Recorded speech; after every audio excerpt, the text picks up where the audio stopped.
The future at the moment is just obviously still pushing the album and doing a few bits. We had a nice response from it, so it's doing little bits and bobs and that. But got a future project coming up, so I'm teaming up with a guy from Jamaica now. Actually, he's like a hip hop group called The Council. How did you get in contact with him? Just literally went on. The funny thing, I was actually looking for music for someone else. It was just an American artist I was looking for, and I come across. They're called The Council, and they're from Kingston, Jamaica, and basically they make boom bap hip hop. Oh wow! And they, a couple of them kind of rap in American accent, and another one raps in his broad Jamaican accent. And I was just like, they're really good. Wow. I thought, I've never heard of them, so I literally did I thought, right, I never heard of these guys. I sort of went to Instagram and whatnot and all them places, and that's why these guys got like 90 followers, and no one knows about these guys.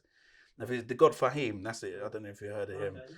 He's like an American artist who's kind of blown up a bit. But they had him on one of the tracks, so that's how they sort of got in contact with them. But I just hit up the guy. I just said, listen, I love your stuff. I just hit up the guy from through Twitter. Through Twitter? Yeah, I just said, I like what you guys are doing. I said, and I don't know if you're interested in getting some of your music over to UK. It's just throw some beats around and see if we could get a project up. I didn't know if they'd be down for it, but he's well up for it. So we've been talking back and forth, throwing beats. So when do you think that's going to happen?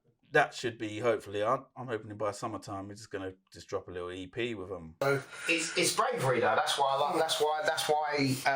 That's why I admire all of you guys getting involved in this. Every single one of you. It's the bravery of doing something that you haven't done loads of times. It's easy to do something you've done a million times. You don't have to think about it. You just do it. Yeah. There's no risks involved. It's just I just do it and that's it. But for all of you guys doing something that you don't do all the time with really difficult time restraints, it's like what I put on you as well, AJ, in terms of doing a feature-length film in 8 days, 9 days, yeah. It's a ridiculous schedule, which doesn't sound realistic at all by any stretch of imagination. Joel Schumacher shot Phone Booth in 10 days. So he had more money than me. He had more money. He did, but Colin Farrell. Colin Farrell. Yeah. But seriously, that's why I admire. I that's why I wanted the music to be as brave as it possibly could. That's why I wanted actors that were brave enough to take this on board. I wanted a crew that were brave enough to do stuff that they wanted to do but haven't really done yet. Let's go out there and do it. That's why I really admire all of you on there. You can play an extra, but if you can play a lead character and you're able to retain so much dialogue, more than what's in some major films right now, why not go for the lead? Like, I'm not just going to say I'm going to be an extra in a film now, because I know I can hold a lead character. Why not go for it? Well, a lot of extras can do that. Oh yeah, of course they can. I'm not saying that I wouldn't do extra work, but what I'm saying is, whereas before I wouldn't have gone for a lead, I'd definitely, from what I can take from this now, is that you'd go for the audition. Yeah, why not? Yeah. Why not? Because it's self-confidence, isn't it? Because even though you're behind the camera, it's very different to. It's easier to play the background. Because you're just a person in the background, even if you've got 10 lines, it's not too bad. But when you're the focal point of a movie, it's a different level of pressure, and some people don't want that. Yeah. Some people are just happy to be the guy in the background 20 times around. You don't really know who they are, and they might have half a word to say.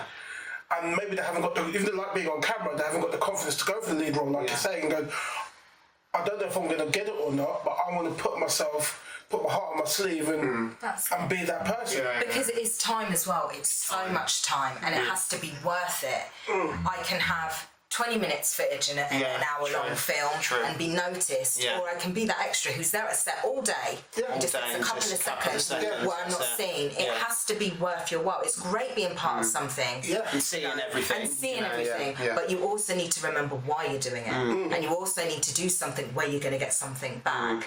And that's the reason why I'm not knocking extra work whatsoever. I'm just saying, for me, at this point, it would be a case of I'd go for a lead.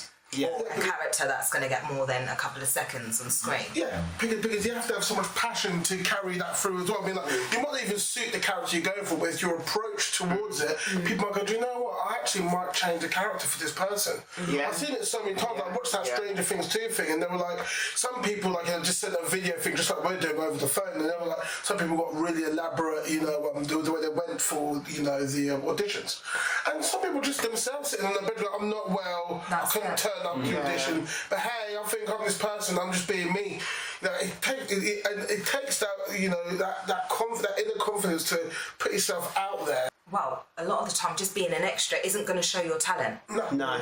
It isn't. So I'm just saying, if you're going to get an opportunity, or opportunity might not even be there, but you just applying yourself could open doors. So I think that's the point I'm trying. Yeah, be prepared. Put yourself out there. If you're going to go and do the whole hog, if the opportunity arises. I used to say when we first started doing Myth together, I said, look, I know so many people who are way more talented than us.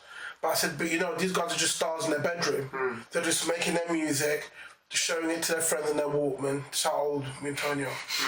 And that's about it. They weren't giving it to the radio, they weren't giving it to DJs, they were just happy with that. They weren't putting it on the internet back then. So I've always had that mentality in my head. If you believe you're a star, be a star. But you cannot be a star in your bedroom. Yeah, you got to finish it. For everybody. Yeah, I totally agree with that. I think when you're acting something as well, like regardless, Dan, Sam, Ben, you're on camera for at least focused on you for 10 minutes at a time. That's quite a lot of screen time, let alone the amount of screen time you guys have where the camera's focused on you. Whether you've got a speaking word or not, the camera and everything is focused on you and your reactions and what you're doing for something. So our reaction is basically an unwritten script as well. Yeah, it is, and basically people could look, directors, writers see a look of somebody and think, oh, I like the way that person sort of holds their body or the way they look and how they have that body language. Things that they do. Like certain actors have a certain thing where they're there's just something about that, and I think that's distinct. Martin Freeman. Yeah. Adamant that he had to be him. Had to be him. And you know what? That's so massive. People works, don't they? Yeah, and people have to see that. And you know what? I know that's not necessarily how I write, but there's so many writers out there that they'll get inspiration. They'll write something because they've seen somebody. Yeah, they've seen something off a TV, off an advert, off a film, of something where they see something for a certain amount of time. Imagine if that happened to that person. What would that look like? Then they start writing. So it has to be them because it was written for them. The sinister, the kind of look for me didn't really work. And then we said, I kind of just saw. Yeah, younger version of Agent Smith. I could put some glasses on it.